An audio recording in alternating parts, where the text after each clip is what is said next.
I, 26 male? Guess I should have seen the signs earlier, but love makes you blind, right? Been with Melissa for 3 years, living separately but practically joined at the hip. Or so I thought. It started 2 weeks ago. Random Tuesday evening, scrolling through Instagram while waiting for my pasta water to boil. Noticed something weird. Couldn't find any of our photos on her profile. The beach trip last month? Gone. Her birthday dinner, where she wore that green dress? Deleted. Even the silly Halloween couple's costume from last year, poof, vanished. Hey babe, I called her. Did you delete our photos? She laughed. Not her normal laugh, though. That high-pitched, nervous one. Oh my God. Stop being so paranoid. I'm just cleaning up my profile. Too many old photos, cluttering everything. But these were from last month. Seriously? You're tracking my social media now? That's super controlling. Maybe focus on your own life instead of obsessing over Instagram. The gaslighting hit different when you're not expecting it. Made me feel like the crazy one for noticing. But something fell off. Call it intuition or whatever. You're right, I said. I'll stop. Good. Love you. Gotta go. Jenna needs help with something. Jenna, her roommate. Sweet girl, worked at the local bookstore. We'd hung out plenty of times, always got along great. After hanging up, I sat there staring at my phone. 3 years together, and suddenly I'm paranoid for noticing she erased our digital footprint. Nah, something was definitely up. Did what any reasonable person would do, check her tag photos. Most were hidden from her timeline now. Her friends' posts that mentioned me? Hidden. It was like she was systematically erasing evidence of our relationship. Then I check her relationship status. Still said in a relationship, but no longer linked to my profile. When did that change? My pasta boiled over while I sat there processing. Cleaned up the mess on autopilot. Mind racing. Could have confronted her again, demanded answers. But why? She'd just gaslight me more, make me feel crazier. So I decided to play along. Update 1. Yo, thanks for all the comments on my vent post. Y'all were right. She was definitely up to something. But the truth? Even wilder than I imagined. After a phone call, I went full detective mode. Not proud of it, but desperate times. Here's what I discovered. Wednesday morning, Melissa posted a gym selfie. Cute sports bra, fresh face, caption about grinding for summer body goals. Dozen comments within an hour. One caught my eye. Some dude named Trevor writing, looking amazing as always, flex biceps fire. Clicked his profile. Investment banker, drives a Tesla, posts way too many shirtless pics. And get this, he'd been liking all her recent posts. Every single one. Going back about 3 weeks. Right around when our photos started disappearing. But here's where it gets interesting. Thursday evening, I'm grabbing takeout from our usual Thai place when I run into Jenna. She looked uncomfortable. Hey, getting dinner for you and Melissa, she asked. Just me tonight. She said she's working late. Jenna's face did this thing. You know when someone's trying not to react, but totally failing? That. Everything okay? I asked. She glanced around like Melissa might jump out from behind the pad Thai display. Can we talk? Not here, though. We ended up at the coffee shop next door. Jenna nervously shredded a napkin while explaining. I hate being in the middle of this, she started. But you're a good guy, and, this is so awkward. Just tell me. Melissa's been talking to some guy from her CrossFit class. Trevor something. She keeps saying you two are basically over, just haven't made it official yet. My stomach dropped. She said that. Multiple times. Said you're growing apart, different life goals, whatever.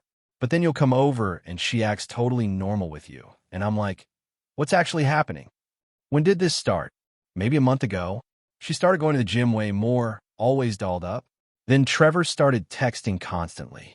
She giggled at her phone more than a middle schooler with their first crush. I thanked Jenna for telling me. She looked relieved, but guilty.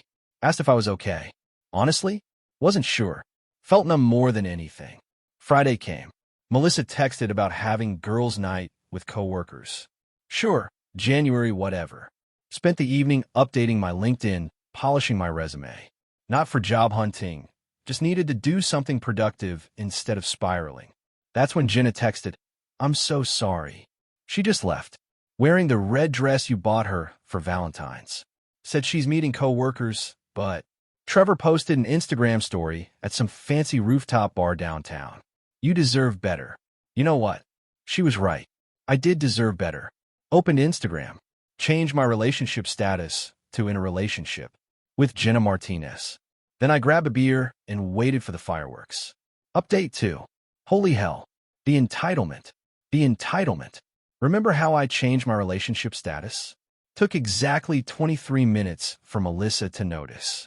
My phone exploded like I'd announced World War III. First came the texts. What the actual F? Is this a joke? Take that down right now. How dare you involve Jenna in your petty games? This is so immature. We need to talk now. Followed by calls. 18 of them. I let them all go to voicemail. Then she did something I didn't expect. She came over. At 11:47 p.m. Pounding on my door like the police. Open up. I know you're in there. My roommate Kyle poked his head out of his room, raising an eyebrow. I shrugged and opened the door. Melissa stood there in that red dress, makeup slightly smeared, reeking of expensive cologne that definitely wasn't mine. You absolute psycho, she screamed. What is wrong with you? Nice dress, I said calmly. Fun night with the co-workers? She pushed past me into the apartment. Don't deflect. Explain the Jenna thing. Now, what's to explain? You said I was paranoid for caring about social media. So I stopped caring. Updated my status. No big deal, right? You're dating my roommate? Why does that matter? According to Jenna, we're basically broken up anyway. Just haven't made it official. Her face went white, then red, then this weird purple color. She's lying. I never said that. Really? So you haven't been texting Trevor constantly? Didn't go to a rooftop bar tonight instead of girls' night. How did you? That's not. You're spying on me. Nope. Just not blind anymore. She switched tactics, tears appearing instantly. Baby, this is all a misunderstanding. Trevor's just a friend. You know I love you. Then why delete our photos? I told you I was cleaning up. Cut the crap, Melissa. The tears stopped like turning off a faucet. Fine. You want honesty? You're boring. Same restaurants, same Netflix shows, same everything for 3 years. Trevor's exciting. He has ambition. He takes me places. When's the last time we did anything spontaneous? Last month. The beach trip you deleted. A road trip to a public beach isn't spontaneous. It's cheap. There it was. The real her. So leave me for Trevor, I said.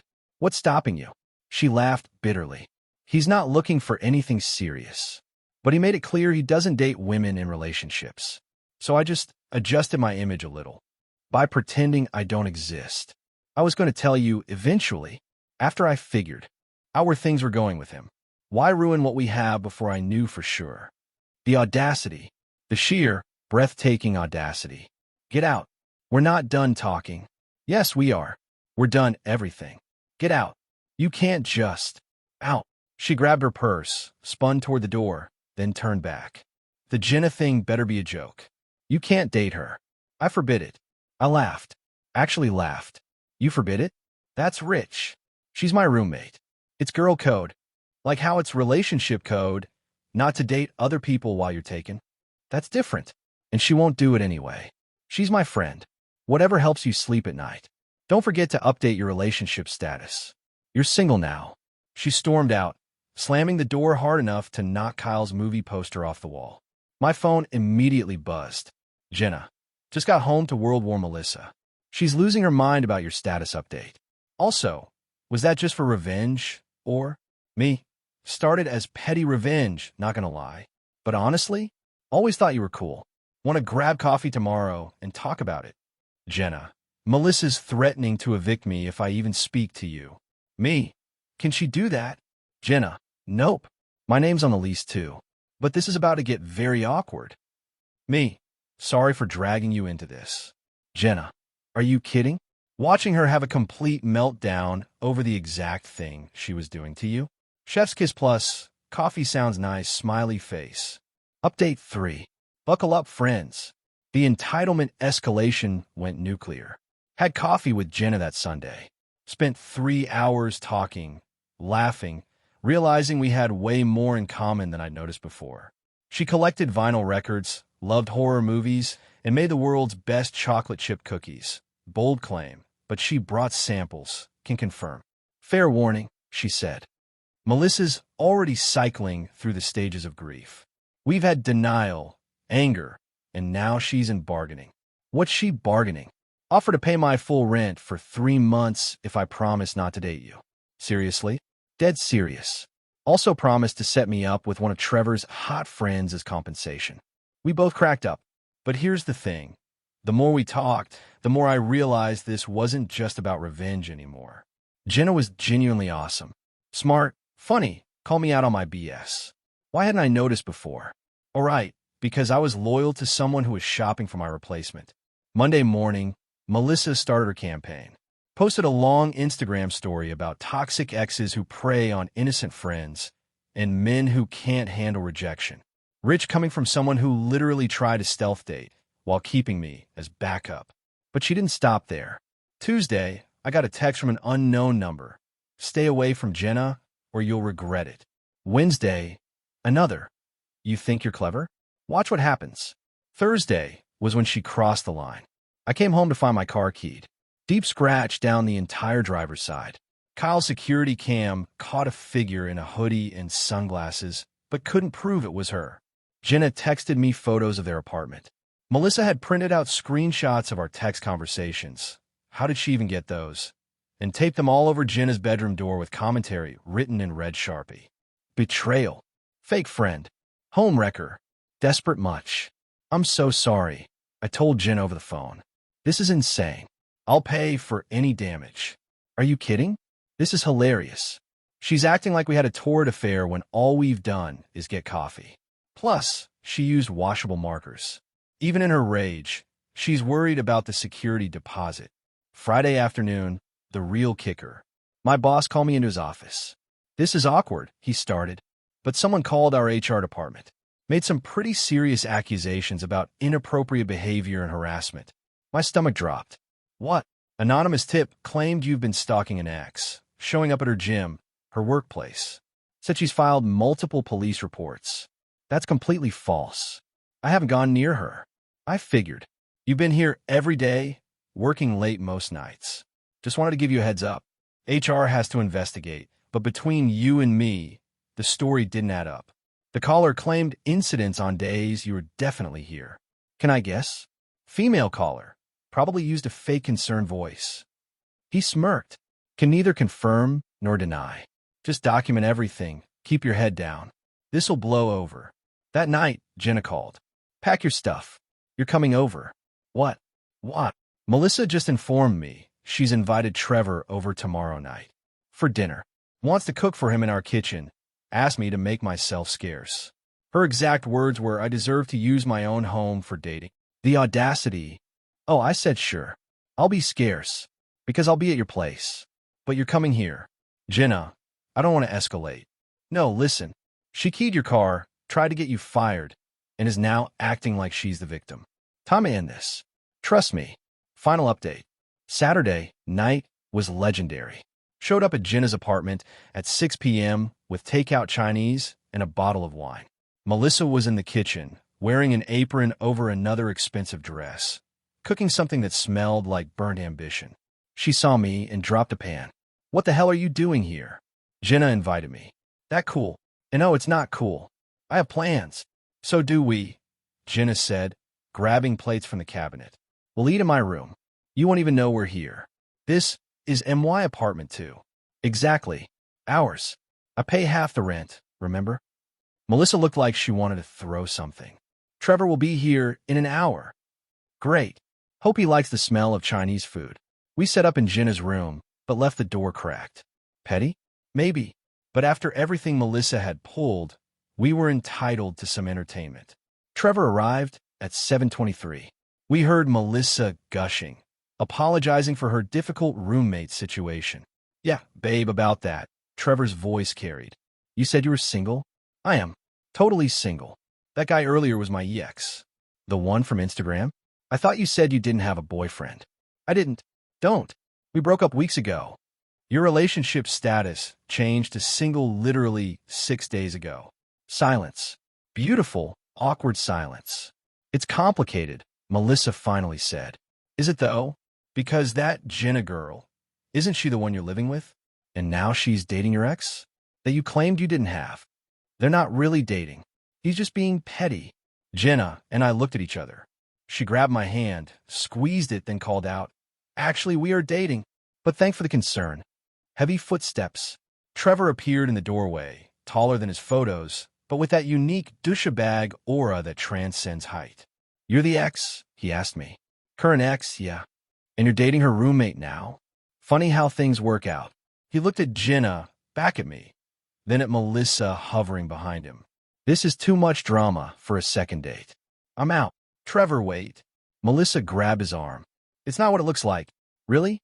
Because it looks like you lied about being single, try to keep some dude on the back burner, and now it's blown up in your face. I don't do complicated." He left. Melissa stood in the hallway, mouth opening and closing like a fish. "This is your fault," she screamed at me. "Both of you. You ruined everything." "No," I said, standing up. "You ruined everything when you decided I wasn't enough, but were too selfish to let me go. When you try to have your cake and eat it too. I gave you 3 years, and I gave you trust, respect, loyalty. You gave me lies and manipulation." She turned to Jenna. "And you're supposed to be my friend. Friends don't lie about their roommate's boyfriend. Friends don't tape harassment all over bedroom doors. Friends don't try to get people fired." "I didn't." "Cut the crap," I interrupted. "My boss told me about the call." "In my car?" "Really? Prove it was me." "Don't need to. Trevor just proved everything I need. You're a liar who got caught. Deal with it." She stood there, tears streaming. But not sad tears, rage tears. "You've turned everyone against me." "No, your actions did that. I just stopped enabling them. Get out. Both of you. Get out." "Actually," Jenna said, "this is my apartment too. You can't kick me out. But if living together is too uncomfortable now, you're welcome to leave." The next 2 weeks were interesting. Melissa went from rage to silent treatment to playing victim on social media. Posted cryptic quotes about betrayal, fake friends, and rising above negativity. Her friends ate it up initially until Jenna posted the photos of her door covered in harassment. Public opinion shifted quickly. Melissa lasted 8 more days before announcing she was moving back in with her parents to heal from this traumatic experience. Jenna helped her pack, mostly to make sure she didn't steal anything. The keying thing? Never proved it, but karma handled it. Melissa scraped her own car against a pillar in the parking garage during her dramatic exit. Poetic justice. As for Jenna and me, we're taking things slow. What started as petty revenge turned into something real. She makes me laugh, calls me out when I'm being an idiot, and actually communicates instead of playing games. Wild concept, right? Last week, she moved her record player into my apartment. We spent Saturday organizing our combined horror movie collection. It's simple, boring stuff. Exactly what I want. Melissa unblocked me yesterday to send one final text. "I hope you're happy." I replied with a photo of Jenna and me at trivia night, both wearing matching. I'm with stupid shirts pointing at each other. Yeah, we're happy. Sometimes the best revenge isn't elaborate schemes or dramatic confrontations. Sometimes it's just moving on and finding someone who actually wants to be with you. Someone who doesn't need to delete your existence to feel excited about life. Though changing their relationship status was pretty satisfying too. Not gonna lie,